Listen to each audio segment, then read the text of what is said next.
Hey, what's up guys? So today's video is going to be a wrap-up video because it is the end of March and I'm a little late as usual in in publishing this wrap-up video. I always do. I don't know why. I had a better month in March.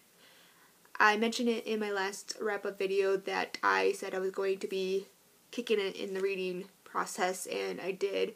So instead of reading just 4 books or 3 books, I read a total of 6 books. Yes! The first book I just finished in March, I actually started in February, was Cruel Beauty by Rosamund Hodge. This is a retelling of Beauty and the Beast, which is one of my favorite classic stories, and that's why I really wanted to read this. It also contains a little bit of Greek mythology, so I was really very intrigued as to how those two themes would be kind of fused together, how the author created that concept. The story is about a girl named Nyx Trickelson. I forgot how, I couldn't really pronounce her last name.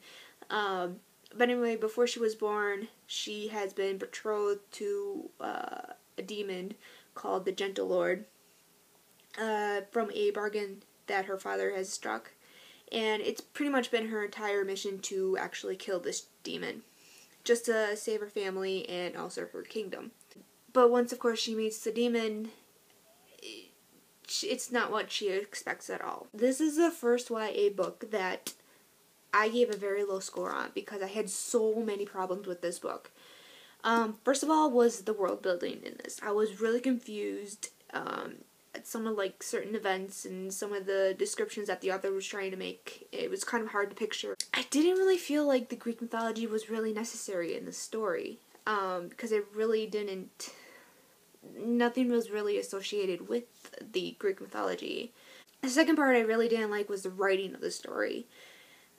It was definitely fast-paced, but it was a little bit slow to kind of understand. Like I said, the world building was very, very confusing for me. And I was really, really upset that the author made that the dialogue, the character into first person. That is an oh no for me.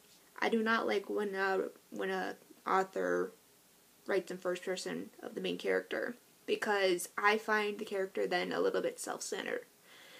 What she says, what the main character says in the book, it just becomes very repetitive and very annoyed to this. Like, oh, this is my mission, I must do this, I have to remind myself this.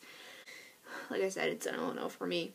And the third part was the romance of the book. It did kind of, the story did have its, Beauty and the Beast story, but the two main characters, the Gentle Lord and Nyx, there was instant love.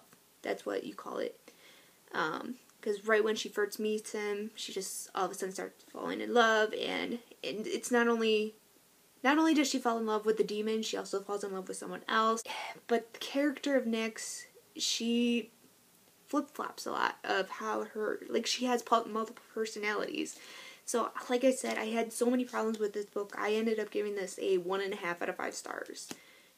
The next books I read were for the year-a-thon, and for this month it was Benchwarmers. Benchwarmers were books that had been on your shelf for a very long time, and these books were on my shelf for a very long time, and I've been wanting to read these for a very long time. But I knew kind of what to expect from these books because they were made into movies, and I've actually seen the movies hundreds of times and just never have read the book though. So I read Angels and Demons by Dan Brown and The Da Vinci Code also by Dan Brown. This is the first and second book of Robert Langdon series. I believe that's what the series is called. When it comes to mysteries, these are the kind of mysteries I love. I love the treasure hunt type, and that's what these were. I didn't really focus on any of religious type because, these are very talked about books. These books are very kind of controversial, especially this one. And I can see that. So I'm not going to actually point out any religious views of that, so I'm just going to not talk about that. The Angels and Demons, this takes place in Rome, Italy. An event is happening at the Vatican City. They are electing a new pope because the former one just recently died. but there's been a threat going around not only at the Vatican but also around the city of Rome. There's been a series of murders as well as a bomb threat at the Vatican City itself. So what Robert Langdon discovers is that there's a group that just came out of the shadows called the Illuminati.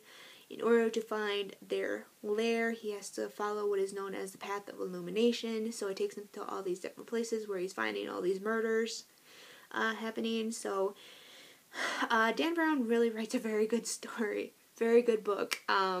The places that Robert Langdon visits, they're very well detailed, and you kind of learn a little bit of, you know, the monument and the places and the history, I should say, behind it, and I was really, really fascinated by it. And then with the Da Vinci Code, this is where Robert Langdon actually gets accused of murder. This actually takes place in Paris, France. Yes, he's accused of murder, but the murder victim actually leaves a trail of clues for him to find, because he discovers that there is a group that actually exists known as the Priory of Sion. That's a organization that has been around since the time of Jesus Christ, so I guess, like I said, I can see why people are very talking about this book. These are the kind of mysteries, like I said, I really, really enjoy. I love a treasure hunt type of mystery. I gave both of these 4 out of 5 because I knew what to expect, but also, like, the first 100 pages are very, very well detailed. You don't really get into the story until after the first 100 pages, so, but again, a very good read. If any of you have read these books, let me know and what your thoughts are on them, so we'll like to know.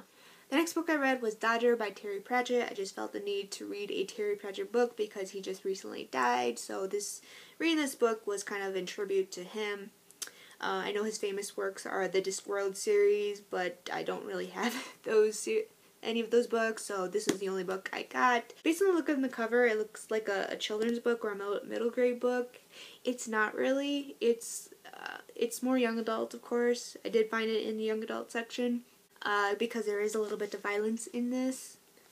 I thought this was a really, really enjoyable story. What the book is about, it's set in the Victorian area of London, and Dodger is a teenager. He's a sewer scavenger. The story kind of starts off on a stormy night where Dodger sees a woman trying to escape these 2 men who are trying to kidnap her. Dodger sees this and he tries to rescue her, beat the crap out of these guys, but the guys end up running away, so he helps the girl out. Not only does he saves the girl, but he also encounters a famous author, Charles Dickens, so he becomes friends with him. The whole point of the whole overall of the book is it is a little bit of a mystery. Dodger really wants to know why and who is trying to take this girl away. Like I said, it was actually kind of an enjoyable book. I thought it was kind of surprised by it. It was a little bit hard to understand because it is set in London, so there's a little bit of British lingo going around. I did find it really cute as well because Dodger starts ending up developing feelings for this girl after he spent some time with her, getting to know her, and I rated it a 4 out of 5, I think. Very good. The next book I finished was The Maze Runner by James Dashner. I don't have a physical copy because it is in my iPad. I wasn't really planning on actually starting this series or actually reading this series because I heard a lot of mixed things about this. Until my younger brothers actually wanted to see the movie, so I said, oh, what the hell not, I'll just see the movie first. And I did quite enjoy the movie. Really intense, I thought. And so now I want to get into the book, so I did that. It took me a while to actually read it because I keep forgetting that I had to read it. So I finished it this month, finally, and the book was definitely quite enjoyable. I did find myself a little bit bored in some parts, and but it did kind of grow on me towards the end of the book, so I ended up giving this a 3.5 out of 5 stars, and looking forward to the Scorch Trials. And the last book I read for the month was Firefight by Brandon Sanderson. I'm trying not to give you a glare because it's really shiny. Anyway, this is the second book of the Reckoners series, trilogy. I think it's a trilogy. I really, really enjoy this series so much. I've been getting into a lot of superheroes movies lately, ever since I watched The Avengers. I'm like, give me that. And I can't say too much because it is a sequel to the story, and what did I give this? I give it a 4 out of 5 stars because it did have a little bit of its familiarity to Steelheart, which is the first book of the series, and yeah, I really, really love this book. I really love the main character, David. He's really, really funny. There are moments when he's trying to come up with a very good metaphor, but he just can never get it right. Can't wait for the third one to come out. I have to wait an entire year for it, till spring, so looking forward to that. If you guys have not picked this up, started reading Steelheart, start reading it. It's really, really good. Alright, that is it for this video. Hope you guys had a really good month as well. Or what you guys reading for the month of April. I'm really excited for April because I'm going to go into more adult fantasy.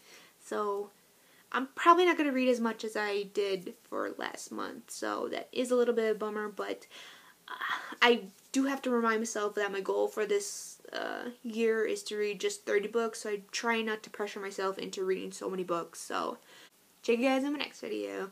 Later!